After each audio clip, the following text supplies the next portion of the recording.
बेटियों, प्रज्ञा परिजनों, बच्चे घर की पाठशाला में जो सीखते हैं अब वो विद्यालय में, कॉलेजों में नहीं सीख पाते।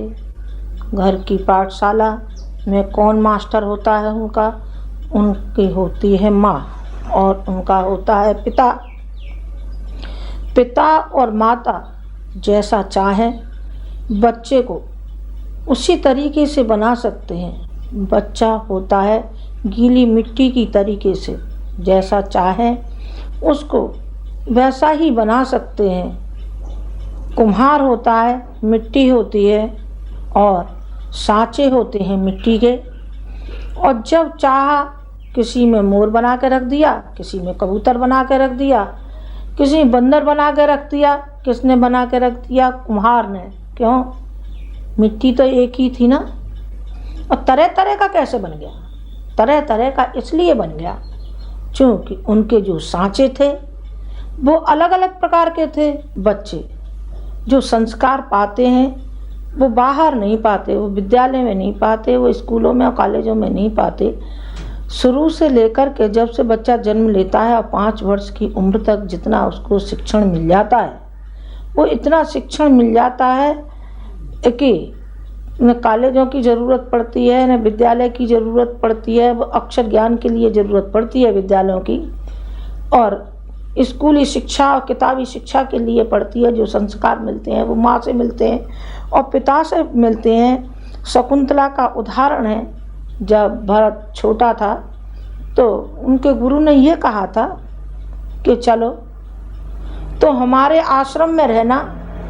तो उन्होंने ये कहा कि संभव है मेरे बच्चे में आत्महीनता के भाव पैदा हो जाएं, और बच्चे को लेकर के जंगल में चली गई और उन्होंने उस बच्चे में वो भावनाएं भरी जो उस शेर से मुकाबला करने में समर्थ हुआ। कौन? वो भरत, जिसके नाम पर हमारे देश का नाम भारतवर्ष पड़ा। इसी तरीके से बच्चे में ईमानदारी, पुरुषार्थ ये माँ भरती है और पिता भरता है। बच्चों को धन नहीं स्वावलंबी बनाया जाना चाहिए, क्रियाशील बनाया जाना चाहिए। विद्या के क्षेत्र में उनको बढ़ाया जाना चाहिए। ये नहीं कि एक बार फेल हो गया, अरे ये तो बड़ा खराब है, ये तो पढ़ता ही नहीं है, अब तो ये ज़िंदगी भर नहीं पढ़ेगा। नहीं, जो चलना सीखता है वो कभी कभी गिर भी जाता है। गिर जाता है तो इसका मतलब ये नहीं कि बच्चे गिरते ही रहेंगे। उनको प्रोत्साहन दीजिए, बच्चों को बढ़ाइए। जिस क्षेत्र में वो बढ़ना चाहते हैं, कला के क्षेत्र में बढ़ना चाहते हैं, तो उसमें उनका प्रोत्साहन मिलना चाहिए। विद्या के क्षेत्र में मिलना चाहिए, सेवा के क्षेत्र में मिलना चाहिए। स्वावलंबन में करके ही खाना चाहिए, बिना करे नहीं। जैसा कि ईश्वरचंद विद्यासागर था, लाड़ प्यार की आवश्यकता नहीं होती, बच्चों को संस्कार की आवश्यकता होती है।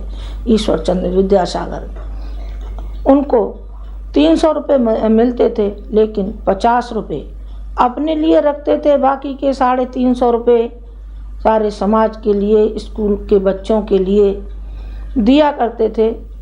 क्योंकि वो जानते थे कि अभावी ज़िंदगी कैसी होती है। इनके पास नहीं है, मेरे पास है, तो मैं उतने में ही गुजारा चलाऊंगा जितने मेरी उदर पूर्ति के लिए आवश्यक है। उतना ही उन्होंने अपने पास रखा और बाकी का वो देते रहे समाज के लिए, जिसमें हम रहते हैं। सामाजिक प्राणी हैं मनुष्य, और मनुष्य पर अपने बच्चों का, अपनी बीवी का, अपनी माँ का, अपने भाई का, अपने पिता का ही कर्ज नहीं होता, बल्कि समाज का भी है, जिस समाज में पैदा हुए हैं। और जब से प्राणी जन्म लेता है मनुष्य और मरता है, तब तक वो समाज का ऋणी हो जाता है। तो ये संस्कार बच्चों में डाले जाने चाहिए कि श्रम से उपार्जित की हुई कमाई वही काम में आती है। सच्चाई उनके अंदर भरनी चाहिए। हमारे प्रत्येक परिजन का काम है कि वो अपने बच्चों को क्रियाशील बनाएं, विवेकशील बनाएं और जो स्वावलंबन की प्रक्रिया है वो भी उनमें ढालें। हमारे बच्चे अभी ये नहीं जानते कि हमको अपने से बड़ों के तय क्या कर्तव्य है, उनको बताया ही नहीं गया। जब बड़ों ने किया हो अपने बड़ों के साथ तो वो भी करें, जब उन्होंने ही नहीं किया, माता पिता ने ही नहीं किया, तो बच्चे क्यों करेंगे? बच्चे भी नहीं करेंगे। उनको सिखाया जाना चाहिए कि बेटे सुबह उठते ही माता पिता को प्रणाम करना चाहिए, अपने से बड़ों को प्रणाम करिए, स्नान करिए और भगवान के पास बैठिए। कुछ नहीं आता तो उनको पंचाक्षरी बता दीजिए, ओम भूर्भुवस्सुः ही बता दीजिए, लेकिन कुछ भगवान के पास बैठे तो सही, आस्तिकता आए तो सही। आस्तिकता ही नहीं है, न ये नास्तिक है न ये आस्तिक है, जानते ही नहीं है, वो तो बच्चे हैं, वो कुछ भी नहीं जानते।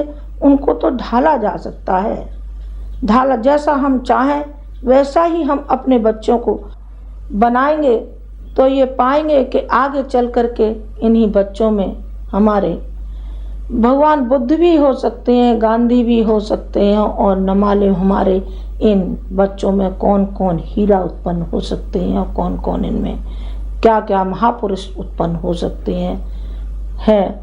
हमारा और आपका काम है कि इस पौधे को बढ़ाइए, नन्हे मुन्ने फूलों को बढ़ाइए और इन्हें दरख्त के रूप में तैयार करिए, जिससे कि आने वाली पीढ़ी इनकी छाया में बैठे और सुख शांति अनुभव करे। हमारे YouTube चैनल शांति कुंज वीडियो गायत्री परिवार को सब्सक्राइब करें एवं बेल आइकन जरूर दबाएं ताकि गायत्री परिवार की विभिन्न गतिविधियों की जानकारी आपको मिलती रहे।